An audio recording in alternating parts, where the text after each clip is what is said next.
Cancer के बारे में बहुत सारी मिथ्स हैं जो हमारी सोसाइटी में हैं। जैसे कि सबसे पहला मिथ ये है कि कैंसर का इलाज नहीं हो सकता। ये एक गलत धारणा है।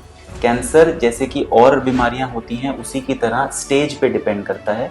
अगर हम एक पहली, दूसरी या तीसरी स्टेज तक भी आते हैं डॉक्टर के पास और एक पूर्ण तरीके से इलाज लेते हैं तो इसका इलाज संभव है और पूरी तरीके से कैंसर का इलाज हो सकता है, जिसको हम इंग्लिश में क्यूरेटिव इंटेंट बोलते हैं। दूसरा भ्रम ये माना जाता है कि अगर हम बायोप्सी करते हैं, क्योंकि हमें एक गांठ पता लगती है तो हम मरीज को बोलते हैं कि आपको एक नीडल का टेस्ट कराना पड़ेगा ये पता करने के लिए कि ये गांठ कैंसर की है या कोई और भी कारण हो सकता है। जब हमें कोई गांठ सीटी स्कैन पे या पेट स्कैन पे पता लगती है तो उस गांठ का बहुत सारे कारण हो सकते हैं। मान लीजिए गले में गांठ या छाती में गांठ, उसका हमें अगर पूर्ण तरीके से कारण पता करना है या उसकी वजह पता करनी है तो हमें एक टुकड़े की जांच करनी पड़ेगी, उसको हम बायोप्सी बोलते हैं। उसी से हम कुछ बिल्कुल माइक्रोलीटर के सेल्स लेते हैं और सेल्स लेने के बाद उसको लैब में टेस्ट करके ये पता लगाते हैं कि ये बीमारी किस प्रकार की है। और अगर कैंसर है तो कैंसर के भी आगे बहुत प्रकार होते हैं, जो कि जनता को समझना है कि जब तक डॉक्टर बीमारी को ठीक से समझेगा नहीं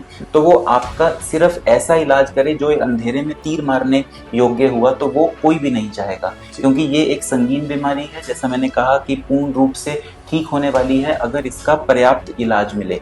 तो उसको देखते हुए अगर हम प्रॉपरली बीमारी को समझेंगे तो ही हम एक सबसे उत्तीर्ण इलाज मरीज को दे पाएंगे। इसके लिए हम बायोप्सी को रिकमेंड करते हैं।